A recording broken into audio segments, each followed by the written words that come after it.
बहुत पुराने समय की बात है। एक गांव में एक जाट और जाटनी रहते थे। दोनों की जिंदगी खुशहाल थी, किसी चीज की कोई कमी नहीं थी। कमी थी तो बस एक संतान की। जब भी वे इस बात के बारे में सोचते, उनका मन उदास हो जाता। अक्सर जाट कहता, काश हमारे भी कोई संतान होती। एक दिन जाट के पास बहुत काम था। वह सुबह बिना खाना खाए ही खेत पर चला गया और जाटनी से कहा, दिन में मेरे लिए खाना लेकर खेत पर आ जाना। जाट खेत पर पहुंचकर काम में लग गया। इधर जाटनी ने घर का काम निपटाया और थोड़ी देर के लिए लेट गई। नींद लग गई और वह भूल गई कि उसे खेत पर खाना लेकर जाना था। समय बीतता गया। जब दोपहर हो गई और जाटनी नहीं आई तो जाट को बहुत भूख लगी। उसने सोचा, लगता है वह खाना लाना भूल गई है। अब भूख बर्दाश्त के बाहर थी, इसलिए उसने बैलों को घर की ओर मोड़ दिया। रास्ते में चलते चलते उसे मटर का एक खेत दिखाई दिया। उसने सोचा, क्यों ना कुछ मटर की फलियां तोड़कर खा लूं, भूख थोड़ी शांत हो जाएगी। उसने बैलों को एक तरफ खड़ा किया और मटर तोड़कर खाने लगा। कुछ मटर खाने के बाद जब वह वापस लौटने लगा तो रास्ते में उसकी नजर एक कपड़े में लिपटी बच्ची पर पड़ी। वह ठिठक गया। उसने चारों ओर देखा कि शायद कोई खेत में काम कर रहा हो और यह बच्ची उसी की हो, लेकिन आसपास दूर दूर तक कोई नहीं था। दोपहर की उस तपती धूप में उसका मन नहीं माना कि वह उस बच्ची को यूं ही अकेला छोड़ दे। उसने काफी देर तक आसपास देखा, किसी को आवाज दी पर कोई न आया। तब उसने आसमान की ओर देखा और हाथ जोड़कर कहा, हे भगवान, मैं इस बच्ची को अपनी समझ कर ले जा रहा हूँ। अगर इसके माता पिता हों तो कृपया मुझे इसकी खबर दिला देना, अन्यथा मैं इसे अपनी संतान मानकर पाल लूंगा। इतना कहकर उसने बच्ची को उठाया और घर की ओर चल पड़ा। घर पहुंचकर उसने बच्ची को जाटनी की गोद में रख दिया। जाटनी ने पूछा, यह कौन है और कहां से लाए हो? जाट ने कहा, शायद यह भगवान का हमारे लिए आशीर्वाद है। मैं खेत में मटर खा रहा था, तभी मुझे यह मिली। मैंने बहुत खोजा पर कोई नहीं मिला, इसीलिए इसे अपने साथ ले आया। जाटनी बोली, तुमने बहुत अच्छा किया। इतनी नन्ही सी जान अगर वहां अकेली रह जाती तो कोई जानवर उसे नुकसान पहुंचा सकता था। पाप तो हमें ही लगता। इस तरह दोनों ने उस बच्ची को अपना लिया और उसका लालन पालन करने लगे। कुछ दिनों बाद जाट ने कहा, अब हमें इस बच्ची का क्या नाम रखना चाहिए? जाटनी ने कहा, यह हमें भगवान के आशीर्वाद से प्राप्त हुई है। हमारी आंखों का तारा है, इसलिए हम इसका नाम तारावती रखेंगे। जाट को यह नाम बहुत अच्छा लगा। उसने प्रसन्न होकर कहा, बहुत ही सुंदर नाम है। इसके बाद दोनों ने उस बच्ची की खूब देखभाल की। वे उसे अपने प्राणों से भी अधिक चाहते थे। समय धीरे धीरे बीतता गया और तारावती अब बड़ी होने लगी। उसकी हंसी, उसकी बातें घर में खुशियां भर देती, लेकिन किस्मत को शायद कुछ और ही मंजूर था। एक दिन जाट और जाटनी अपने खेतों में काम कर रहे थे। उन्होंने तारावती को घर पर अकेला छोड़ दिया था। दोपहर की तपती धूप में अचानक खेत के एक बड़े बिल में से एक नाग निकल कर आया। किसी को संभलने का मौका भी नहीं मिला। नाग ने पहले जाट को और फिर जाटनी को डस लिया। आसपास दूर दूर तक कोई नहीं था। दोनों बेचारे तड़प तड़प कर वहीं खेत में प्राण त्याग बैठे। जब यह खबर तारावती तक पहुंची तो उसका संसार उजड़ गया। उसने अपने माता पिता के शवों को गले लगाकर खूब रोई, पर अब क्या हो सकता था? होने को यही मंजूर था। अब उसका ध्यान पड़ोसियों ने रखना शुरू किया। पड़ोसी बहुत नेक दिल लोग थे। उन्होंने उसे अपनी बेटी की तरह पाला। धीरे धीरे समय बीता और जब तारावती जवान हुई तो उन्होंने उसकी शादी एक फौजी युवक से कर दी। वह फौजी भी अनाथ था, न माता न पिता। शादी के कुछ ही समय बाद फौजी को ड्यूटी पर जाना पड़ा। तारावती ससुराल में अकेली रह गई। कई महीने बीत गए और जब फौजी छुट्टी पर घर लौटा तो तारा ने उससे कहा, देखो जी, आप तो ड्यूटी पर चले जाते हो और महीनों तक नहीं आते। मेरा यहाँ मन नहीं लगता। क्यों ना मैं अपने मायके चल जाऊं? वहां मेरे पड़ोसी हैं जो मेरे अपने जैसे हैं। समय भी आसानी से कट जाएगा। आप भी वहीं मेरे साथ रह सकते हो। फौजी ने कुछ देर सोचा, फिर मुस्कुराकर बोला, ठीक है, जैसा तुम उचित समझो। तब तारावती ने अपना सारा सामान समेटा और अपने मायके लौट आई। धीरे धीरे यूं ही समय बीतता गया। एक दिन की बात है, तारावती अपनी सखियों के साथ कुएं पर पानी भरने गई। उस समय रहट से ही पानी निकाला जाता था। कुएं की एक ओर ऊंची दीवार बनी थी। उसी दीवार के पीछे एक चोर छिपा बैठा था। वह चुपचाप उन सबकी बातें सुन रहा था। सभी सहेलियां आपस में हंसी मजाक कर रही थीं, अपने घर परिवार की बातें कर रही थीं। कोई अपने पति का जिक्र करती, कोई अपने भाई का। पास ही तीज और राखी का त्योहार आने वाला था। उसी दौरान तारावती ने गहरी सांस लेते हुए कहा, काश मेरा भी कोई भाई होता तो मेरे लिए तीज लाता। मैं भी उसे राखी बांधती। चोर ये बात ध्यान से सुन रहा था। उसकी नजर तारावती के चेहरे पर थी, एक भोली, निर्मल और दुख से भरी युवती। कुछ देर बाद सबने अपने अपने घड़े भरे और घरों की ओर लौट गईं। चोर धीरे धीरे तारावती के पीछे पीछे चला ताकि उसके घर का पता जान सके। जब तारा अपने आंगन में दाखिल हुई तो चोर ने उसका घर पहचान लिया और चुपचाप लौट गया। कुछ दिनों बाद वही चोर फिर उस गांव में आया। इस बार उसके हाथों में चावल, चीनी, फल, मिठाई, चूड़ियां और एक सुंदर साड़ी थी। उसने गांव वालों से पूछा, भाई क्या यहाँ तारावती का घर यही कहीं है? गांव के लोगों ने सोचा कि शायद कोई उसका रिश्तेदार हो। वे बोले, हाँ, उधर सामने वो जो नीम के पेड़ के पास घर है वही तारावती का है। चोर वहां पहुंचा, दरवाजा खटखटाया। अंदर से तारावती ने दरवाजा खोला। सामने अजनबी को देखकर वह चौंक गई और बोली, आप कौन हैं और मेरे घर पर कैसे आए हैं? तभी चोर ने कहा, मैं तारावती का भाई हूँ और मुझे उससे मिलना है। तारावती ने आश्चर्य से उसकी ओर देखा और बोली, मैं ही हूँ तारावती, लेकिन मेरा तो कोई भाई नहीं है। चोर ने तुरंत जवाब दिया, नहीं बहन, मैं ही तेरा असली भाई हूँ। जब तू 3 महीने की थी और हमारे माता पिता खेतों में काम करने गए थे, तब एक जानवर तुझे उठा ले गया था। उस समय मैं केवल 6 साल का था। हमने तुझे बहुत ढूंढा पर तू कहीं नहीं मिली। आज माँ को पता चला है कि तू इस घर में रहती है, इसीलिए उन्होंने मुझे तुझे लेने के लिए भेजा है। देख, माँ ने तेरे लिए क्या क्या सामान भेजा है, चावल, चीनी, फल, चूड़ियां, साड़ी और मिठाई भी। माँ की तबीयत ठीक नहीं है, वो तुझसे मिलना चाहती है। तू 2 दिन माँ के पास रुक जा, फिर मैं तुझे खुद छोड़ जाऊंगा। आगे तेरी मर्जी। तारावती की आंखों में चमक आ गई। वह भावुक होकर बोली, ठीक है भाई, मैं चलती हूँ। उसने सामान देखा तो उसका हृदय खुशी से भर गया। वह फूली नहीं समाई। उसने पड़ोस में जाकर मिठाई और फल बांटे और गर्व से कहा, देखो मेरा भाई मेरे लिए क्या क्या लाया है। रात को तारावती ने उस चोर को अपना भाई समझकर खूब खातिरदारी की। उसे भोजन कराया, बिस्तर लगाया और स्नेह से कहा, भैया कल सुबह जल्दी चलेंगे। सुबह हुई तो तारावती तैयार होकर चोर के साथ चल पड़ी। उसके मन में अपनी माँ से मिलने की बड़ी उत्कंठा थी। घर का ताला लगाकर उसने अपनी पड़ोसन से कहा, भाभी मैं अपने भाई के साथ मायके जा रही हूँ माँ से मिलने। अगर मेरा पति आ जाए तो यह चाबी उन्हें दे देना। इतना कहकर वह अपने तथाकथित भाई के साथ चल दी। कुछ दूर जाने के बाद तारावती को प्यास लगी। उसने कहा, भैया जरा पानी पिला दो। चोर बोला, थोड़ा आगे एक कुआं है, वहीं से पिला दूंगा। वह थोड़ी देर और चली, फिर बोली, भैया अब तो बहुत प्यास लगी है। चोर फिर बोला, थोड़ा और चलो बहन, आगे बड़ा मीठा पानी है। ऐसे ही 3-4 बार जब तारावती ने पानी मांगा तो हर बार चोर उसे टाल देता। जब वे उसके गांव के पास पहुंचे तो तारावती ने फिर कहा, भैया अब तो कोई गांव भी आ गया है, यहाँ तो मुझे पानी पिला दो, बहुत जोर की प्यास लगी है। इतना सुनकर चोर का चेहरा अचानक बदल गया। उसने गुस्से से कहा, बस कर, कब से भाई भाई की रट लगा रखी है? मैं तेरा कोई भाई वाई नहीं हूँ, समझी? तारावती का चेहरा पीला पड़ गया। उसे समझ आ गया कि बात में कोई गड़बड़ है। अब तो उसके मन में भय समा गया। थोड़ी देर बाद जब चोर अपने घर पहुंचा तो वहां उसकी माँ खाट पर बैठी थी। उसने अपने बेटे को देखा और बोली, अरे बेटा, तू तो बहुत सुंदर लड़की लेकर आया है, कौन है यह? चोर ने मक्कारी भरी हंसी हंसते हुए कहा, देखो माँ, ये तुम्हारी बहू है। मैं तुम्हारे लिए कितनी सुंदर बहू लाया हूँ। तारावती ने हैरानी से उसकी ओर देखा और बोली, क्या तुमने तो मुझे अपनी बहन कहा था? चोर दुष्ट हंसी हंसते हुए बोला, हाँ, मैंने झूठ कहा था। जब तुम कुएं पर पानी भरने गई थी तभी मैंने तुम्हें देखा था। तुम मुझे बहुत पसंद आई, इसलिए मैं तुम्हें बहाने से यहाँ ले आया। इतना कहते ही 4 और चोर जो उसके भाई थे वहां आ गए। उनमें से एक का नाम कान्हा था। सबने तारावती को देखा तो उसकी सुंदरता देखकर एक दूसरे से कहने लगे, मैं इससे शादी करूंगा। नहीं, मैं करूंगा। चारों आपस में झगड़ने लगे।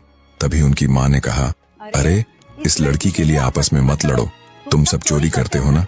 अब की बार जब चोरी करने जाओगे, जो सबसे ज्यादा कीमती सामान लेकर आएगा, मैं उसी के साथ इसकी शादी करवा दूंगी।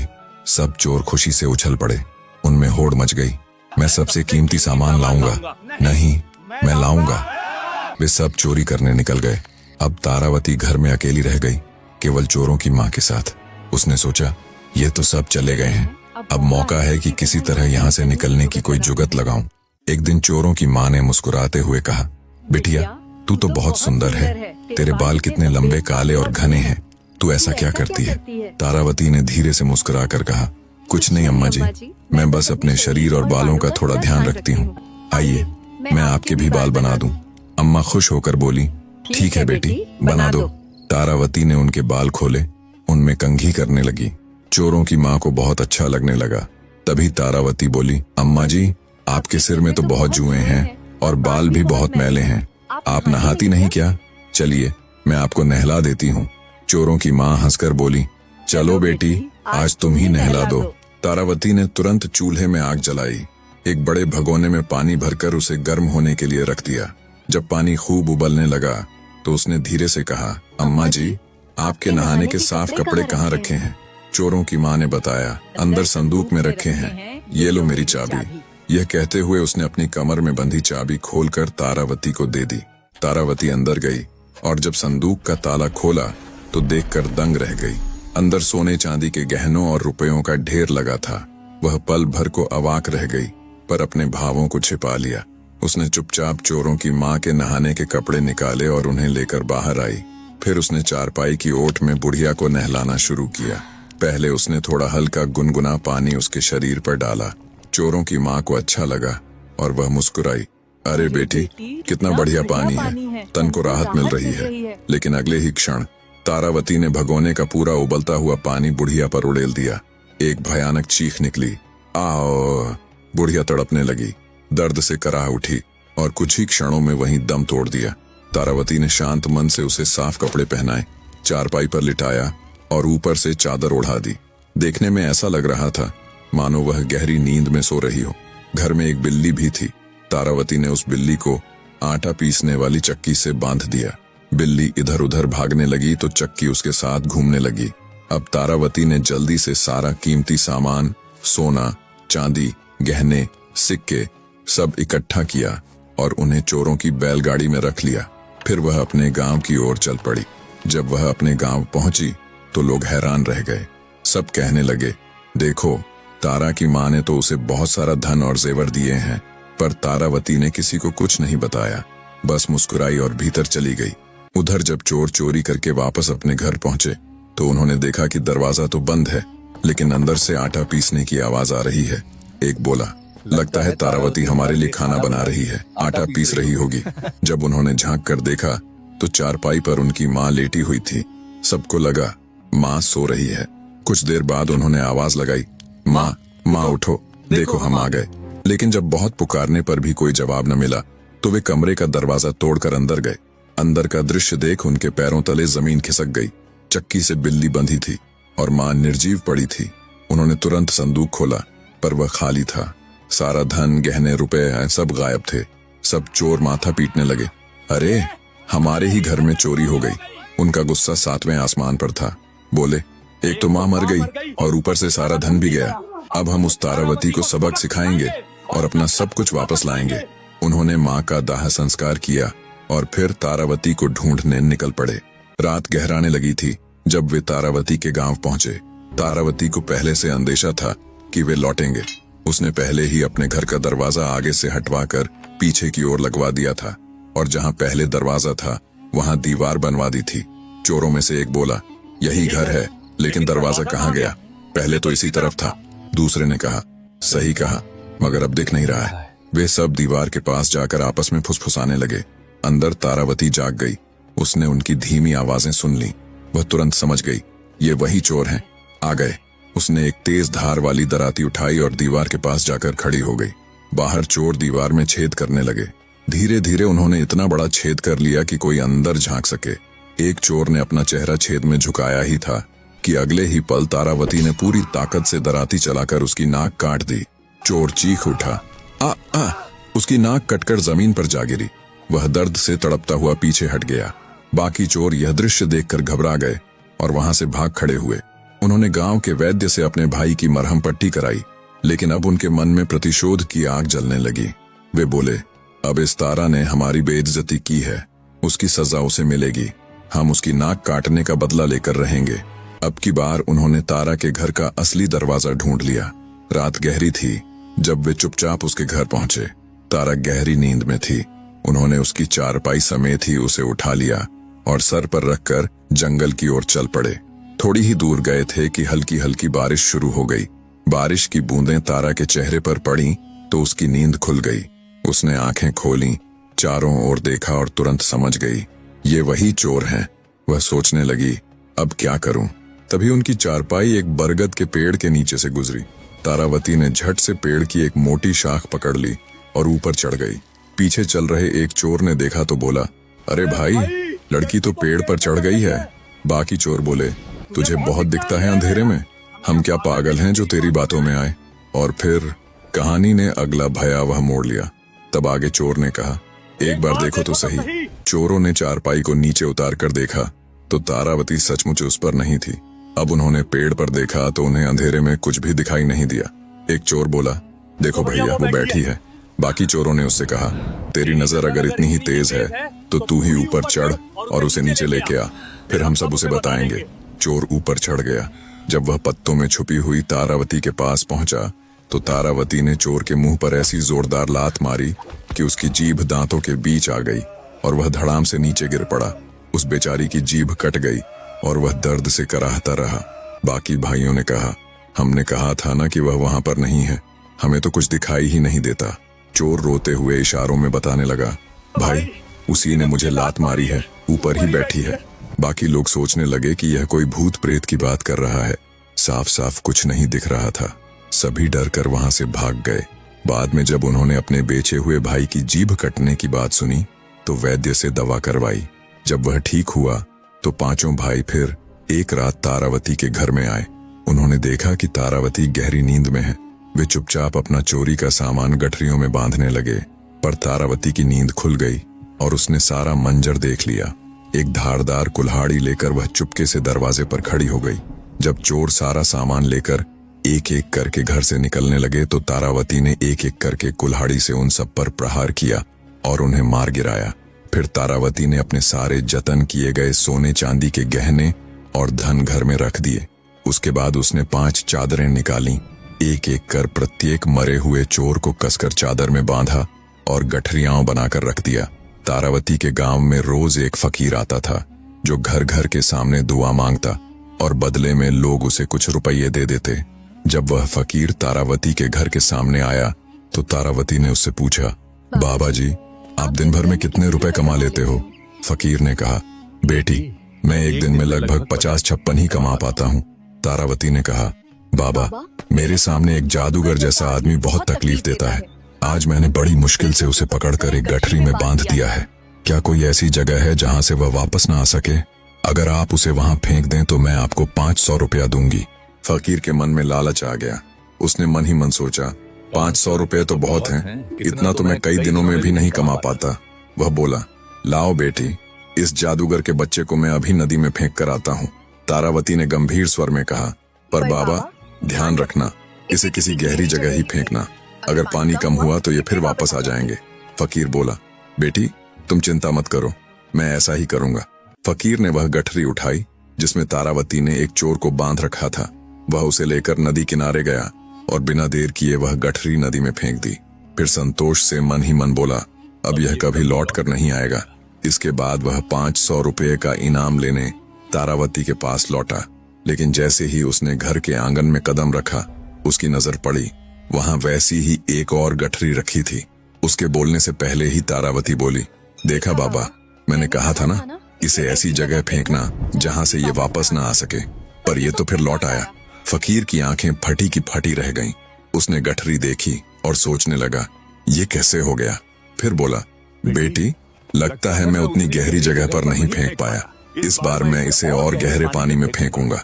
वह फिर गठरी उठा ले गया और पहले से ज्यादा दूर और गहरे हिस्से में उसे फेंक दिया। वापस आया और बोला, लो बेटी, अब तो काम पूरा हुआ, अब कोई नहीं लौटेगा। पर तारावती ने तीसरी गठरी लाकर रख दी और मुस्कुराकर बोली, देखा बाबा, ये तो फिर वापस आ गया। लगता है आप इसे गहरी जगह पर नहीं फेंकते हैं। फकीर को अब गुस्सा आ गया। बोला, अब की बार मैं इसे ऐसी जगह फेंकूंगा जहां से खुद यमराज भी इसे न निकाल सके। वह फिर गठरी उठाकर नदी किनारे पहुंचा और पूरी ताकत से उसे बहुत गहरे पानी में फेंक दिया। इस तरह वह 4 बार गठरियां फेंक चुका था। हर बार लौट कर देखता, एक वैसी ही गठरी तारावती के पास रखी होती। अब 5वीं बार जब वह एक गठरी उठाकर नदी की ओर गया, तभी संयोग से एक पंडित स्नान कर चुका था और राम राम करता हुआ घर लौट रहा था। फकीर ने उसे देखा और समझ बैठा कि यही वह जादूगर है जो बार बार लौट आता है। वह चिल्लाया, अब की बार नहीं बच पाएगा, और पंडित को पीछे से पकड़ा और सीधा नदी में धकेल दिया। थोड़ी देर बाद फकीर हांफता हुआ तारावती के पास लौटा और बोला, बेटी, अब वो जादूगर कभी वापस नहीं आएगा। तारावती ने कहा, हाँ बाबा, लगता है इस बार आपने उसे सचमुच गहरी जगह में फेंका है, अब वह नहीं लौटेगा। फकीर ने गर्व से कहा, बेटी, मैंने उसे बहुत गहरे पानी में फेंका था, पर जानते हो, वो डूबने के बाद भी मेरे आगे आगे राम राम करता चल पड़ा। तब मैंने सोचा, अब इसे नहीं छोड़ूंगा। मैं तुरंत पीछे भागा और उसे फिर पकड़कर दूसरी बार नदी में फेंक दिया। अब की बार तो निश्चित ही वो नहीं लौटेगा। तारावती मुस्कुराई। उसने कहा, बाबा, आपने बहुत बड़ा उपकार किया है। ये लो, 500 नहीं, पूरे 1000 रुपए। फकीर खुशी से फूला नहीं समाया। उसने आशीर्वाद दिया और वहां से चला गया। कुछ दिनों बाद जब तारावती का पति फौज से छुट्टी लेकर घर लौटा तो तारावती ने पूरी कहानी उसे सुनाई, कैसे उसने अपनी सूझबूझ और साहस से उन 5 चोरों को खत्म किया। उसका पति उसकी बहादुरी सुनकर गर्व से भर गया। बोला, तूने अकेले वह कर दिखाया जो 5 सिपाही भी नहीं कर पाते। मैं तेरे इस साहस की कहानी फौज में सबको सुनाऊंगा। तारावती मुस्कुराई। उसकी आंखों में अब शांति थी और इस तरह वह बहादुर स्त्री जिसने अपनी बुद्धि, धैर्य और हिम्मत से पापियों का अंत किया, सदा के लिए लोगों की जुबान पर अमर हो गई।